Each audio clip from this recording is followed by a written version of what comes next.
Hi friends, எல்லாரும் நல்லா இருக்கீங்களா? அந்த செல்வந்தர் அந்த பெண்ணுக்கு உதவி செஞ்சாரா?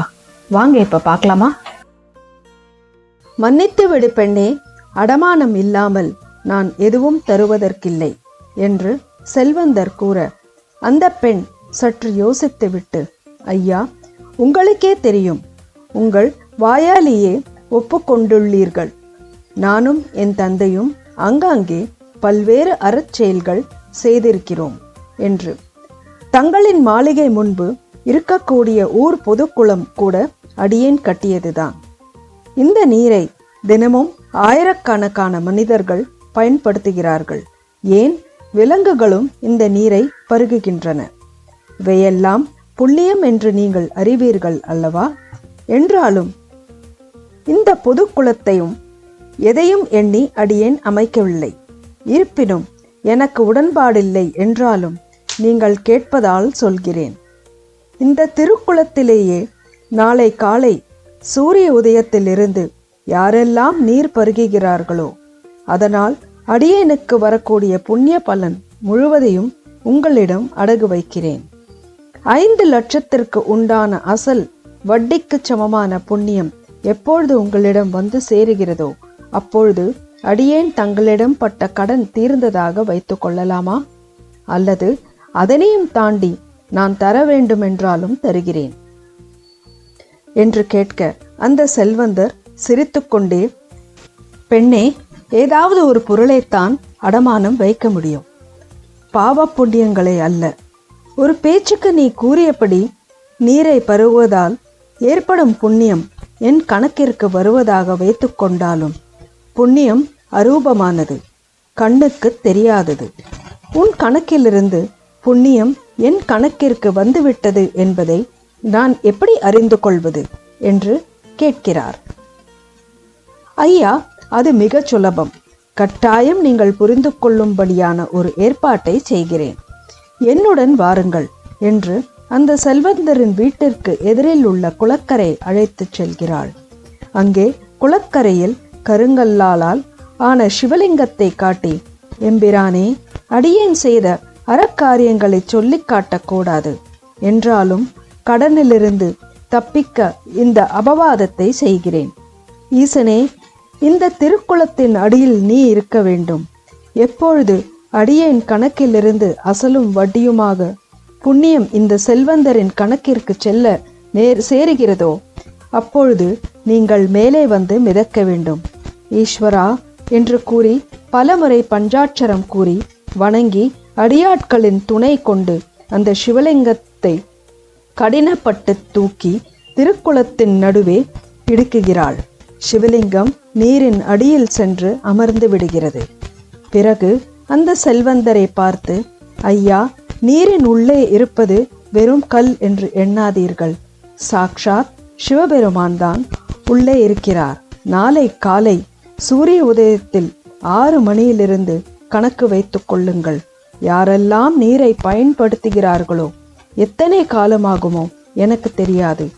ஆனால் எப்பொழுது அடியேன் கணக்கிலிருந்து தங்கள் கடன் தொகைக்கு சமமான புண்ணியம் வந்து சேருகிறதோ அப்பொழுதே இந்த சிவலிங்கம் மேலே மிதக்கும் என்று கூறுகிறாள். செல்வந்தரோ நகைத்து, அம்மா, சற்று முன் நீ கூறியபடி புண்ணியத்தை அடகு வைப்பதை கூட என்னால் ஏற்றுக்கொள்ள முடியும். ஆனால் கருங்கல் மிதக்கும் என்பது சாத்தியமில்லையே. இதை எப்படி நான் நம்புவது? யாராவது கேட்டால் கூட நகைப்பார்களே என்றார் கிண்டலாக. இளம் பெண்ணோ, இல்லை, நம்புங்கள், சிவபெருமான் மீது ஆணை, கட்டாயம் சிவலிங்கம் மிதக்கும். இதை கல் என்று பார்க்காதீர்கள், பகவான் என்று பாருங்கள் என்று பெண் உறுதியாக கூறினாள். செல்வந்தர் யோசிக்கிறார். இவளோ புண்ணியவதி.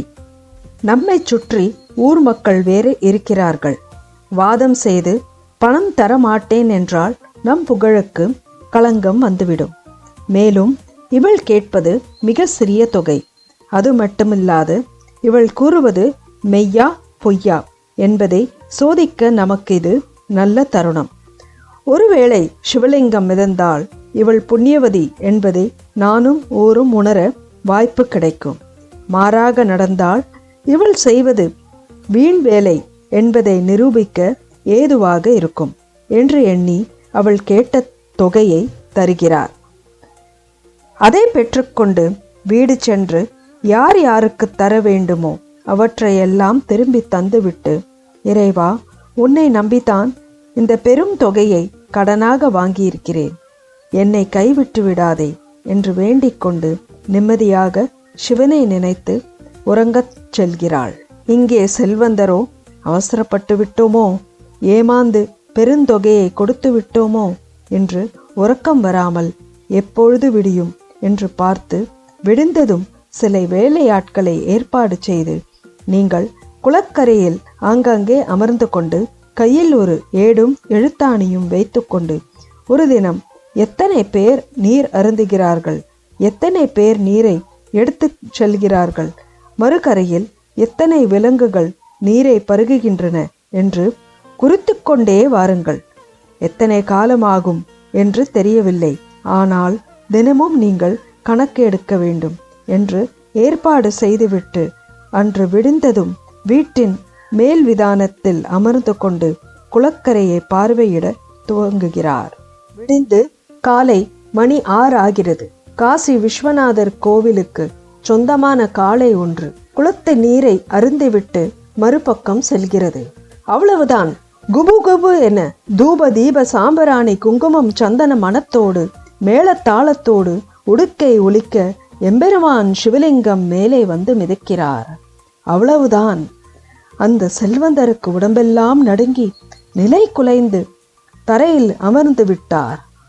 ஒரு மாடு நீர் அருந்திய புண்ணியமே 5 லட்சத்திற்கு சமம் என்றால், அந்த புண்ணியவதி செய்த அர்ப்பணிகளுக்கு முன்னால் என் செல்வம் அத்தனையும் வீண் என்பதை புரிந்து கொண்டு, என் கண்களை திறந்து விட்டாய் மகளே, செல்வம்தான் நிலையானது என்று இருந்தேன்.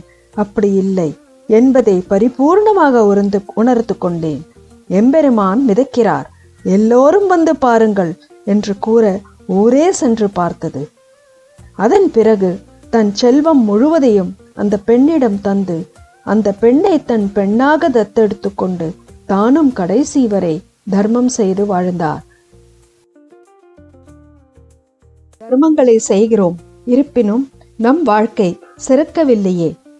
ஒருவேளை நாம் முட்டாள்தனமாக வாழ்கிறோமா?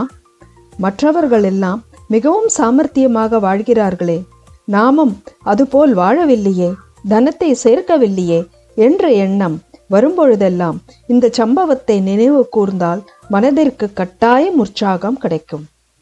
எனவே அன்பர்களே, இதை கதை என்று பாராமல் தர்மத்தின் பாதையை உணர வேண்டும். இதைத்தான் நம் சிவ தத்துவங்களும் சொல்கிறது.